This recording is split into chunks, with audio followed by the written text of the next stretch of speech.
to another episode of the CEO and the Lobster, this time with the CEO back in the house. And I think while I've been away, there's been some interesting guests, some fun times. And I also heard one of your episodes did not make it to air because it was a bit too spicy. Is that true, Patrick? Yeah, you know you're onto something when the COO of Easy Crypto comes, taps you on the shoulder and says, yeah, we can't publish this. It's not that it's bad content, but it's a little bit too hot right now. For those in the space, I'm sure you know exactly what I'm talking about. But we're choosing to hold fire on that. And clearly you need me in here to sort of rein you in and keep you in check. So good to know I have some use and some job in this podcast. Yeah. And making sure we don't get sued, right? That is very important to me as a shareholder and CEO of the company. I do not want lawsuits, so let's try to keep it not too spicy. You know, hot sauce is about as spicy as we want to go, I reckon. So definitely. Today we're going to be talking about Metamask. Metamask has been in the news a bit recently, some big announcements, and thought it was topical to have a bit of a chat about that product, what we use it for, what it does, and some of those new developments. Before I get into that though, I'm just going to apologize. I've just come from the dentist and half my face isn't working so well. I'll try to keep not drooling, but just, you know, if I look like I've had some sort of paralysis of the face, it is entirely true. Right, so Metamask. Patrick, what is Metamask? Do you use Metamask?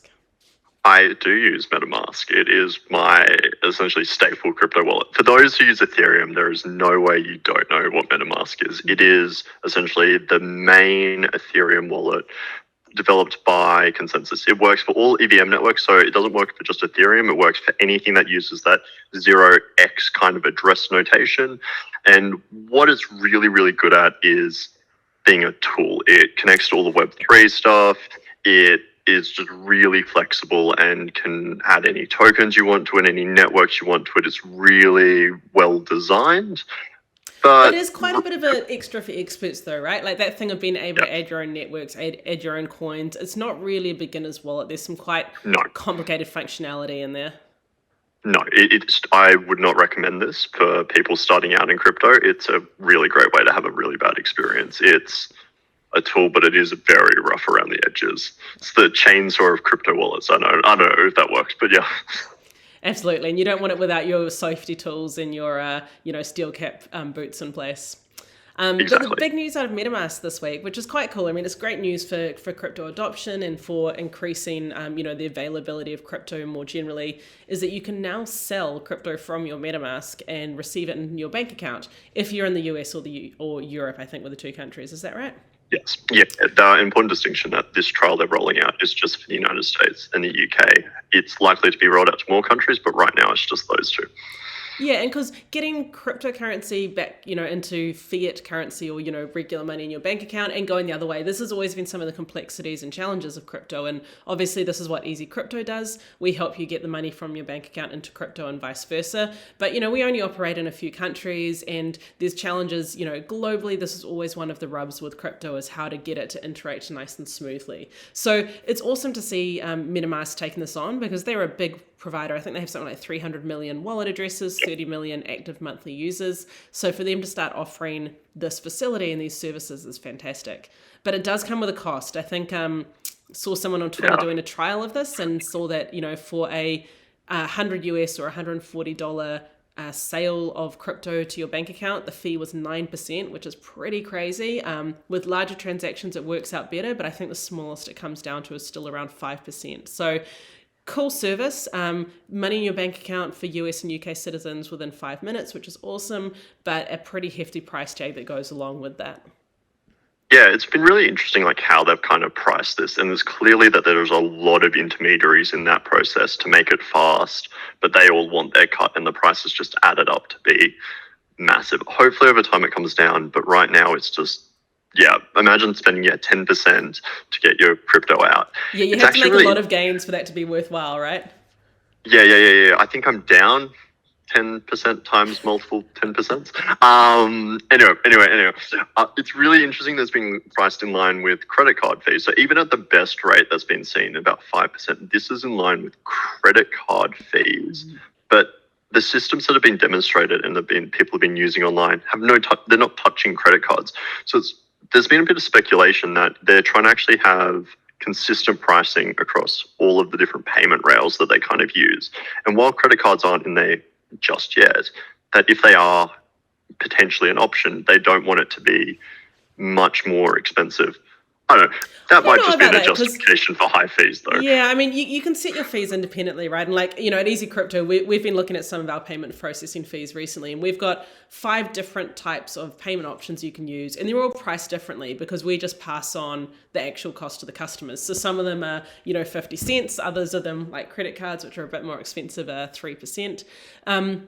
But with credit cards, like one of the reasons credit cards are really expensive for buying crypto is that there's super high rates of fraud.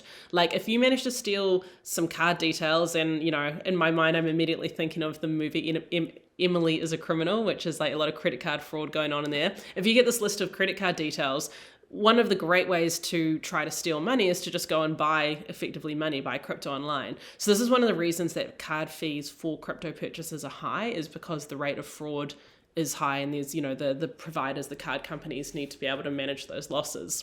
But if you're giving money back into people's bank account, like I can't see that that's a big avenue for fraud, right? Like no one's going to steal crypto and then cash it out into fiat in their bank account, because that's going to leave big fingerprints all over that crime. So I think they are just perhaps taking advantage of the fact that people will pay these fees. It's a convenient service, and, they can make money out of that. But, we'll see what they do in the future and see if it comes down over time.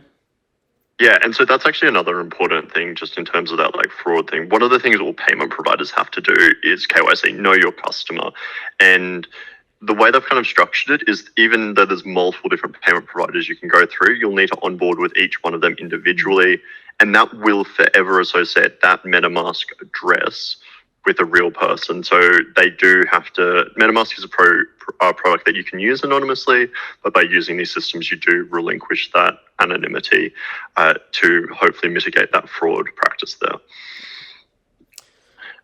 Nice. And obviously you can also buy via MetaMask. We've sort of talked about that for a bit. That's been available for a while, but in a much wider range of countries, because you're able to buy from credit card, which is more globally available, rather than having to link to a bank account, which does get, it's more challenging having to do that KYC, that identity on a country by country level, making sure you've got all the right regulatory compliance in each country. So buy is definitely more ubiquitous, but I expect over time we will see the sell function become that available as well. Yeah, and I think that also goes to the point, and this is something we see with MetaMask swaps, actually. MetaMask swaps is a really good example, that MetaMask kind of almost wants to be the marketplace. You have multiple payment providers, both on and off ramp. And then to specifically talk about swaps and what they do there, for those who don't know, MetaMask doesn't actually trade themselves.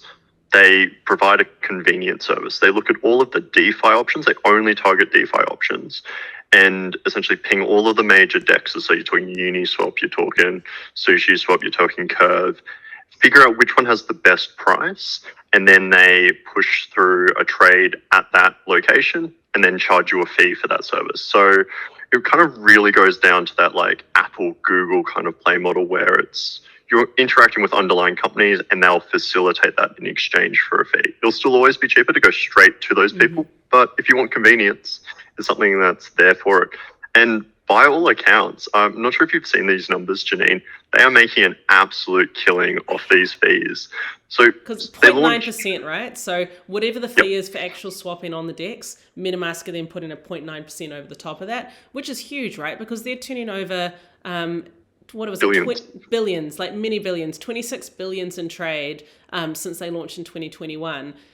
That's a lot in fees, right? So, 26 billion trade volumes to 2.6 billion more or less in fees. Like that is a good money making operation. So good game to be in. We should launch swaps, Patrick. We should. Let's have a conversation after this about if we can like fast track it, get it out there quickly, before this goes up. But back to MetaMask, when do you think I'll be able to buy and sell and swap my Bitcoin on MetaMask? Yeah, good question. I think that is a loaded question. So Consensus is the company that's run by Vitalik. They are the ones who did a lot of the development for the Ethereum blockchain. And it's one of those questions, it's profits versus never, ideology. Right? Look, I don't ever say never. Like, money is a powerful incentive. These guys clearly are not opposed to making money. I think it averages $1.5 million a week they're making at the moment just off this one product. But like ideologically, they're kind of committed to Ethereum. Yeah. But they are also the biggest wallet in the world. And if they supported Bitcoin, That's a lot of It money will be for them to interesting make. to see, like, as you know, other layer ones come out, and also, you know, what's happening with optimism and base, and if there's more sort of breadth of support that starts getting offered. But yeah, I'll put my money on saying that MetaMask will never support Bitcoin, but let's see. I might have to eat those words. Yep. All right, I'll $50 on it. I reckon one day they'll support Bitcoin. Wait, what's wrapped Bitcoin again? Remind me of that. Anyway, It's not the real thing. I think we'll get some hate mail over that one, Patrick. Okay. I think All right. on that Talking note, about wrapping though, should we wrap it there for this week? And yeah, I think so. I think that's a good place before I make too many bets that I end up regretting. I'm down $50 already, I think. So yeah, what's that going to? But with inflation, let's say $50 non-inflation adjusted, because if this bet holds off in like 20 years, yeah, we'll see where things have gone. How about this though? $50 worth of Bitcoin in like 2012. I don't know, just a suggestion. No. Let's wrap this episode up before it devolves even further. Thank you again for watching. I hope you guys have enjoyed this one. As always, if you have any topics, let us know. And yeah, thank you for watching and listening to us rant about MetaMask. We'll see you on the next one. Till next time.